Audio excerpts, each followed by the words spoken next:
Hi friends, welcome to Karanya's kitchen.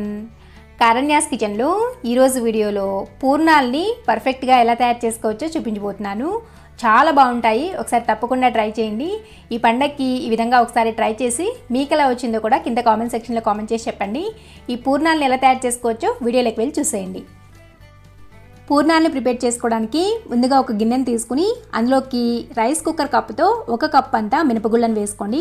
మీరు కావాలంటే దీని ప్లేస్లో పొట్టుపప్పును కూడా వాడుకోవచ్చు. ఈ విధంగా మినపప్పుని గిన్నెలోకి వేసుకున్న తర్వాత అదే కప్పుతో 2 కప్పుల వరకు బియ్యం వేసుకోండి. అండ్ ఇక్కడ తీసుకున్న బియ్యం అనేది సోనా మసూర్ బియ్యం ఉంటాయి కదా, వాటిని తీసుకోండి. రేషన్ బియ్యం కన్నా కానీ సోనా మసూర్ బియ్యంతో చేసుకున్నారంటే పూర్ణాలు అనేవి చక్కగా వస్తాయి. ఇలా 2 కప్పుల బియ్యాన్ని ఇందులోకి వేసుకున్న తర్వాత నీళ్ళని పోసుకుని ఒకసారి కలిపేసుకుని దీని మీద మూతను పెట్టేసేసి దీన్ని పక్కన పెట్టుకోండి. ఈ పప్పుని 2 నుంచి 3 గంటల పాటు నానబెట్టుకోండి. దీన్ని పెట్టుకున్న తర్వాత ఇప్పుడు వేరొక గిన్నెను తీసుకుని అందులోకి ఏ కప్పుతో అయితే పప్పు బియ్యం తీసుకున్నారో అదే కప్పుతో 1.5 కప్పు నుంచి 1.5 కప్పు వరకు పచ్చిశనగపప్పుని వేసుకోండి. వేసుకుని ఇందులోకి నీళ్ళని పోసుకుని వీటిని శుభ్రంగా ఒక 2-3 సార్లు నీళ్ళతో కడుక్కోండి. కడుక్కున్న తర్వాత మరలా తిరిగి ఇందులోకి నీళ్ళని పోసుకుని మూత పెట్టుకుని దీన్ని కూడా ఒక 2 గంటల పాటు నానబెట్టుకోండి. అంటే ఇక్కడ పప్పు తీసుకున్న క్వాంటిటీకి కరెక్ట్గా 21 పూర్ణాల వరకు వస్తాయి. మీరు కావాలంటే క్వాంటిటీని ఎక్కువ వేసుకుని నానపెట్టుకోండి. ఈ విధంగా నానపెట్టుకున్న తర్వాత ఇక్కడ పప్పు బియ్యం అనేది చక్కగా నానిపోయాయి. 2-3 గంటలు సరిపోతాయి, ఎక్కువగా నానపెట్టుకోవాల్సిన అవసరం ఏం లేదు. ఈ విధంగా నానిపోయిన తర్వాత వీటిని శుభ్రంగా ఒక 2-3 సార్లు నీళ్ళతో కడుక్కోండి. కడుక్కుని ఇప్పుడు వీటిని గ్రైండర్లో వేసుకుని గ్రైండ్ చేసుకోండి. వీలైనంత వరకు గ్రైండర్నే యూజ్ చేయండి. ఎందుకు చెప్తున్నాను అంటే మిక్సీలో వేసారంటే పిండి అనేది జారయ్యే ఛాన్స్ ఉంటుంది. అదే గ్రైండర్లో వేసారంటే మెత్తగా నలుగుతుంది అండ్ పిండి కూడా ఒదుగొస్తుంది అండ్ చాలా పర్ఫెక్ట్గా ఉంటుంది పూర్ణాలకు. గ్రైండర్నే వీలైనంత వరకు యూజ్ చేయండి. లేదు అని అంటే మాత్రమే మిక్సీని వేసుకోండి. అండ్ పూర్ణాలకి పిండి అనేది కొంచెం గట్టిగానే రుబ్బుకోవాలి. ఒకేసారి ఎక్కువ నీళ్ళని పోసుకుని గ్రైండ్ చేసుకోవద్దు. కావాలంటే తర్వాత అయినా నీళ్ళని పోసుకుని కొద్దిగా పలుచగా చేసుకోవచ్చు, కానీ ఫస్టే నీళ్ళు ఎక్కువ పోసుకుని గ్రైండ్ చేసుకోకండి. అండ్ తర్వాత మనకి పప్పు కూడా నానిపోయింది కదా, ఇప్పుడు ఆ పప్పుని తీసేసుకుని అందులో ఉన్న ఎక్స్ట్రా నీళ్ళన్నీ కూడా తీసేసేయండి. తీసేసిన తర్వాత అందులోకి ఏ కప్పుతో అయితే పప్పుని తీసుకున్నారో అదే కప్పుతో 2 కప్పుల వరకు నీళ్ళని పోసుకోండి. పోసుకుని ఇప్పుడు ఈ గిన్నెని తీసుకెళ్లి స్టవ్ మీద పెట్టుకుని ఫస్ట్ హై ఫ్లేమ్లో ఒక పొంగు వచ్చేంత వరకు ఉడికించుకోండి. ఈ విధంగా ఒక పొంగు వచ్చిన తర్వాత ఫ్లేమ్ని సిమ్లో పెట్టేసేసుకుని లో ఫ్లేమ్లో ఇది నేను చూపిస్తాను ఎలా ఉడకాలి అనేది, అలా వచ్చేంత వరకు ఉడికించుకోండి. ఇలా పప్పు అనేది ఒక ఉడికొచ్చిన తర్వాత పెద్దగా టైం ఏం పట్టదు. లో ఫ్లేమ్లో ఒక 5 నుంచి 10 నిమిషాల్లో మనకి పప్పు అనేది ఉడికిపోతుంది. ఎందుకంటే ఆల్రెడీ పప్పు నానిపోయింది కదా 2 గంటల పాటు, అందుకని పెద్దగా టైం ఏం పట్టదనమాట. అండ్ చూసారా పప్పు అనేది ఎలా ఉడికింది అనేది. సో కొద్దిగా అలా తీసుకుని ఇలా నొక్కారంటే కొద్దిగా ప్రెస్ చేసి ఈ విధంగా పొడి పొడిగా రావాలి. మీరు బాగా మెత్తగా ఉడికించుకున్నారనుకోండి అది మరలా వేరే ప్రాసెస్ అయిపోతుంది. అలా మాత్రం ఉడికించుకోవద్దు, ఇలాగే ఉడికించుకోండి. నేను చెప్పే పద్ధతిలో చేయాలంటే ఇలా మాత్రమే ఉడికించుకోవాలి. మీరు మెత్తగా కానీ ఉడికించుకున్నారంటే లోపల పూర్ణం అనేది మెత్తగా అయిపోతుంది అనమాట. మీరు గ్రైండ్ చేసిన తర్వాత అప్పుడు మీరు పూర్ణం ఎంత బాగా వేసినా కానీ పూర్ణం లోపల ఉన్న స్టఫింగ్ అంతా కూడా బయటకు వచ్చేసి ఆయిల్ అంతా కూడా చెదిరిపోతుంది. అందుకోసం ఈ విధంగా ఉడికించుకోండి. ఇలా ఉడికించుకున్న తర్వాత దీన్ని స్టవ్ మీద నుంచి తీసేసి ఇందులో ఉన్న ఎక్స్ట్రా నీళ్ళన్నీ కూడా వంపేసుకోవాలి. ఒక్క చుక్కు కూడా ఎక్స్ట్రా నీళ్ళనే ఉంచుకోవద్దు. ఎక్స్ట్రా కానీ వాటర్ ఉంచుకున్నారంటే మరలా పిండి అనేది లూజ్ అయిపోతుంది. లోపల పెట్టుకునే స్టఫింగ్ అనేది మనకి ఎంత గట్టిగా ఉంటే మనకి పూర్ణాలు అనేవి అంత పర్ఫెక్ట్గా వస్తాయి. ఫస్ట్ టైం చేసే వాళ్ళకి ఇంకా కరెక్ట్గా చెప్తున్నాను, లోపల పూర్ణం అనేది గట్టిగా ఉండాలి. మెత్తగా ఉంది అని అంటే మీరు ఎంత ట్రై చేసినా కానీ అవి రావు. ఇలా ఇందులో ఉన్న ఎక్స్ట్రా నీళ్ళన్నీ కూడా వంపుకున్న తర్వాత ఆ నీళ్ళను పారిపోయకండి. వాటితో కానీ రసం పెట్టుకున్నారంటే రసం టేస్ట్ చాలా చాలా బాగుంటుంది.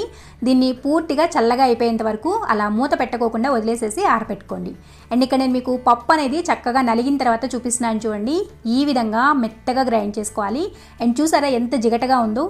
ఇలా ఉంది అని అంటే మీకు పూర్ణాల్లో నుంచి స్టఫింగ్ అనేది బయటకు రాకుండా ఉంటుంది. ఇలా మెత్తగా కొంచెం గట్టిగానే గ్రైండ్ చేసుకోవాలి. ఈ కన్సిస్టెన్సీలో గ్రైండ్ చేసుకున్నారంటే పర్ఫెక్ట్గా ఉంటుంది. ఇలా గ్రైండ్ చేసుకున్న దాన్ని తీసేసి వేరొక గిన్నెలోకి వేసుకుని పక్కన పెట్టుకోండి. ఇప్పుడు ఇందులోకి మీ రుచికి తగినంత ఉప్పుని వేసుకుని జస్ట్ ఉప్పు అలా కలిపేసుకోండి.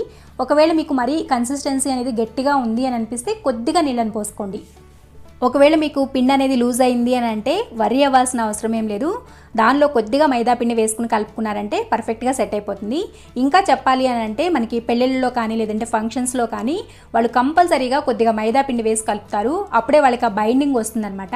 అండ్ వాటి టేస్ట్ డిఫరెంట్గా ఉంటుంది, అవి ఇంకా బాగుంటాయి. కానీ ట్రెడిషనల్గా ఇలాగే చేస్తారు కాబట్టి ఈ విధంగా చూపిస్తున్నాను. మీరు కావాలంటే అలా కూడా ట్రై చేయండి, అవి చాలా చాలా బాగుంటాయి. ఈ విధంగా పిండిని కలిపేసుకున్న తర్వాత దీన్ని పక్కన పెట్టేసేసుకోండి. తర్వాత ముందుగా ఉడికించి చల్లారి పెట్టుకున్న శనగపప్పును తీసుకుని దాన్ని మిక్సీ జార్లోకి వేసుకోండి. మొత్తం పప్పుని ఒకేసారి వేసుకుని గ్రైండ్ చేసుకోవద్దు. సగం వేసుకుని ఫస్ట్ దాన్ని గ్రైండ్ చేసుకున్న తర్వాత రెండో దాన్ని వేసుకోండి. ఈ విధంగా ఫస్ట్ మిక్సీ జార్లోకి పప్పుని వేసుకున్న తర్వాత దీన్ని మాత్రమే గ్రైండ్ చేసుకోండి. ఇంకా ఇందులో ఏమీ వేయొద్దు, ఈ పప్పుని మాత్రమే గ్రైండ్ చేసుకోండి. ఇలా మెత్తగా చూసారు కదా ఎలా గ్రైండ్ చేసామో ఇలా గ్రైండ్ చేసుకుంటే సరిపోతుంది. ఒక్కొక్కసారి నీళ్ళు ఎక్కువ అయ్యి కొంచెం ముద్దలాగా కూడా రావచ్చు, ప్రాబ్లం ఏం లేదు. ఈ విధంగా గ్రైండ్ చేసుకున్న దానిలోకి ఇందులోకి ఏ కప్పుతో అయితే శనగపప్పును తీసుకున్నారో అదే కప్పుతో 1 కప్పు వరకు బెల్లం వేసుకోండి. ఇక్కడ తీసుకున్న 1.5 కప్పు శనగపప్పుకి 1.5 నుంచి 2 కప్పుల వరకు బెల్లం అనేది పడుతుంది. చూసుకుని మీ స్వీట్నెస్కి తగ్గట్లుగా యాడ్ చేసుకోండి. తర్వాత ఇందులోనే 2 నుంచి 3 యాలకుల వరకు వేసుకుని దీన్ని కూడా మెత్తగా గ్రైండ్ చేసుకోండి. బెల్లం అనేది కంపల్సరీగా తురిమి వేసుకోండి, లేదంటే మిక్సీలో గ్రైండ్ అవ్వదు. ఇక్కడ నేను మీకు గ్రైండ్ చేసిన తర్వాత చూపిస్తున్నాను చూడండి ఏ విధంగా గట్టిగా వచ్చిందో, ఇలా రావాలన్నమాట. ఒకవేళ మీకు కన్సిస్టెన్సీ కానీ లూజ్ అయింది అంటే పూర్ణాలు అనేవి పర్ఫెక్ట్గా రావు. అయినా కానీ వరి అవ్వాల్సిన అవసరం ఏం లేదు. దీన్ని ఈ కన్సిస్టెన్సీలోకి తెచ్చుకోవడానికి అదే మిక్సీ జార్లోకి కొద్దిగా పుట్నాలు ఉంటాయి కదా, వాటిని వేసుకుని పల్సిచ్చుకుంటూ మెత్తగా పౌడర్ లాగా గ్రైండ్ చేసుకోండి. గ్రైండ్ చేసుకున్న దాన్ని ఇందులోకి వేసుకుని కలిపేసుకోండి, సరిపోతుంది. అది ఒక ఆప్షనల్ అనమాట. ఒకవేళ లూజ్ అయితే మాత్రమే దాన్ని యూజ్ చేయండి. సో ఈ విధంగా మిగిలినంతా కూడా గ్రైండ్ చేసుకోవాలి. అండ్ రెండోసారి గ్రైండ్ చేసేటప్పుడు మిగిలిన పప్పు అంతా కూడా వేసేసి 1/2 కప్పు వరకు బెల్లం వేసాను. టోటల్గా 1.5 కప్పు బెల్లం వేసాను. బెల్లం అనేది చూసుకోండి, మీ స్వీట్నెస్ తగ్గట్లుగా యాడ్ చేసుకోండి. పూర్ణాలకి కొద్దిగా బెల్లం ఎక్కువ ఉంటేనే టేస్ట్ అనేది బాగుంటుంది. ఇలా ఇదంతా కూడా గ్రైండ్ చేసుకున్న తర్వాత ఇదంతా కూడా చక్కగా కలిసేట్లు ఒకసారి బాగా కలుపుకున్న తర్వాత ఇందులోంచి కొద్దిగా తీసుకుని ఈ విధంగా ఉండల్లాగా చుట్టుకోండి. మీరు ఏ సైజులో చేసుకోవాలి అనుకుంటారో ఆ సైజుకి తగ్గట్లుగా ఉండల్ని చేసుకోండి. ఇక్కడ నేను మీడియం సైజులో చేస్తున్నాను. మీడియం సైజులోవి 21 పూర్ణాల వరకు వస్తాయి. ఈ విధంగా లోపల స్టఫింగ్ అంతా కూడా ఇలా ఉండల్లాగా చేసుకోండి. ఇలా చేసుకున్న తర్వాత స్టవ్ మీద ఒక బాండీలో డీప్ ఫ్రైకి సరిపడినంత నూనెను పోసుకోండి. నూనె అనేది కాగుతూ ఉంటుంది. ఈ నూనె కాగిన తర్వాత ఇక్కడ నేను మీకు పూర్ణం అనేది ఎలా వేసుకోవాలో చూపిస్తాను. సో ఫస్ట్ అయితే ఉండ చేసి పెట్టుకున్న పూర్ణంని పిండిలోకి వేసుకుని ఆ పూర్ణం మీద ఈ విధంగా పిండిని ఇలా పైకి వేయండి. వేసిన తర్వాత పిండిలో ఈ పూర్ణం అనేది చక్కగా కలిసేట్లు కలుపుకోండి. ఇలా అటు ఇటు తిప్పుకుంటూ కలుపుకున్న తర్వాత ఈ విధంగా చేతిలోకి తీసుకుని ఇలా డైరెక్ట్గా నూనెలోకి వేసుకోవడమే. ఇక్కడ చూపించిన విధంగానే నేను మరలా నూనెలో వేసేటప్పుడు కూడా చూపిస్తాను చూడండి. ఇప్పుడు నూనె అనేది కాగిన తర్వాత ఇప్పుడు నేను మీకు పూర్ణం అనేది నూనెలో ఎలా వేసుకోవచ్చో చూపిస్తాను. సో ఫస్ట్ అయితే ఒక పూర్ణంని ఈ విధంగా పిండిలోకి వేసుకోండి. ఇందాక చూపించినట్లుగానే ఫస్ట్ దాని మీద పిండిని వేసుకుని అటు ఇటు తిప్పుకుంటూ చేతికి వీలుగా ఈ విధంగా తీసుకోండి. మీకు అది టచ్ అవుతుంది, పిండి లోపల స్టఫింగ్ అనేది టచ్ అవుతుంది అంటే మరొకసారి పిండిలో ముంచుకుని లేపండి. ఇలా తీసుకుని జస్ట్ ఈ 2 వేళ్ల మధ్యలో నుంచి ఈ విధంగా పూర్ణంని నూనెలోకి వదలండి. చాలా ఈజీ, పెద్దగా కష్టం అనిపించదు. ఈ ప్రాసెస్ చాలా ఈజీగా ఉంటుంది. చూడండి చాలా ఈజీగా ఇదే విధంగా మిగిలిన అన్ని పూర్ణాలని కూడా నూనెలోకి వేసుకోండి. ఇలా పూర్ణాలని నూనెలోకి వేసుకున్న తర్వాత ఇప్పుడు ఫ్లేమ్ని మీడియం టు హై అడ్జస్ట్ చేసుకుంటూ వీటిని సగం ఫ్రై అయ్యేంత వరకు మాత్రమే ఫ్రై చేసుకోండి, పూర్తిగా ఫ్రై చేసుకోవద్దు. ఒకవేళ మీకు పూర్ణం అనేది అంటే లోపల ఉన్న స్టఫింగ్ అనేది ఎక్కడైనా బయటకు వస్తుంది అంటే వర్రీ అవ్వకండి. ఈ విధంగా కొద్దిగా పిండిని ఎక్కడైనా బయటకు వస్తున్న వైపు ఈ హోల్లోకి ఈ విధంగా కొద్దిగా పిండిని అప్లై చేసేసుకోండి. ప్యాచ్ లాగా చేసుకోవాలి అంతే చెప్పాలంటే. అలా చేసుకున్నారంటే మీకు స్టఫింగ్ అనేది బయటకు రాకుండా ఉంటుంది. ఈ విధంగా సగం ఫ్రై అయిన తర్వాత వీటిని తీసుకుని ఒక జాలిగరిటలోకి వేసుకుని ఒక గిన్నెలోకి వేసేసుకోండి. తర్వాత రెండో వాయిని కూడా వేసుకోండి. ఇలాగే వేసుకున్న తర్వాత ఇక్కడ మీకు ఎప్పుడైనా కానీ మధ్యలో స్టఫింగ్ అనేది ఒక వాయి ఫ్రై అయిన తర్వాత స్టఫింగ్ అనేది బయటకు వచ్చి నూనెలో నల్లగా ఉంది అని అంటే ఈ విధంగా టీ స్ట్రైనర్ని తీసుకుని ఆ టీ స్ట్రైనర్ సహాయంతో ఇలా నలుపు అంతా కూడా తీసేసుకోండి.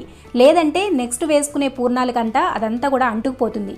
ఇప్పుడు 2 వాయిలుగా వేసుకున్న పూర్ణాలని ఒకే వాయిలోకి వేసుకుని హై ఫ్లేమ్లోనే ఇవి ఎర్రగా వేగేంత వరకు కూడా ఫ్రై చేసుకోండి. ఇక్కడ నేను మీకు పూర్ణాలు అనేవి చక్కగా ఫ్రై అయిన తర్వాత చూపిస్తున్నాను చూడండి. ఈ విధంగా ఫ్రై చేసుకుంటే సరిపోతుంది. ఇలా ఫ్రై చేసుకున్న వాటిని గిన్నెలోకి వేసుకోవడమే అంతే. చాలా టేస్టీగా ఉండే పూర్ణాలు అయితే రెడీ అయిపోయాయి. చేసుకోవడం సింపులే కానీ కొన్ని చిన్న టిప్స్ని ఫాలో అవ్వాలి. నూనెలో వేసేటప్పుడు మాత్రం చాలా జాగ్రత్తగా వేసుకోవాలి. చూసారు కదా పూర్ణాలని ఎలా తయారు చేసుకోవచ్చో. ఒకసారి తప్పకుండా ఈ విధంగా ట్రై చేసి చూడండి. ఇప్పుడు వచ్చే అన్ని పండుగలే కదా, శ్రావణ శుక్రవారం రోజున ఈ విధంగా పూర్ణాలను వేసి అమ్మవారికి నైవేద్యం పెట్టండి. చాలా బాగుంటాయి. ట్రై చేస్తారు కదా. ట్రై చేసిన తర్వాత మీకు ఎలా వచ్చిందో కూడా కింద కామెంట్ సెక్షన్లో కామెంట్ చేసి చెప్పండి. మీకు ఈ వీడియో కానీ నచ్చినట్లయితే వీడియోని లైక్ చేయండి. ఈ వీడియోని మీ ఫ్రెండ్స్కి రిలేటివ్స్కి షేర్ చేయండి. మరిన్ని యమ్మీ అండ్ టేస్టీ రెసిపీస్ కోసం కారణ్యాస్ కిచెన్ని సబ్స్క్రైబ్ చేసుకోండి. అండ్ పక్కనే ఉన్న గంట సింబల్ని కూడా నొక్కండి. Thanks for watching.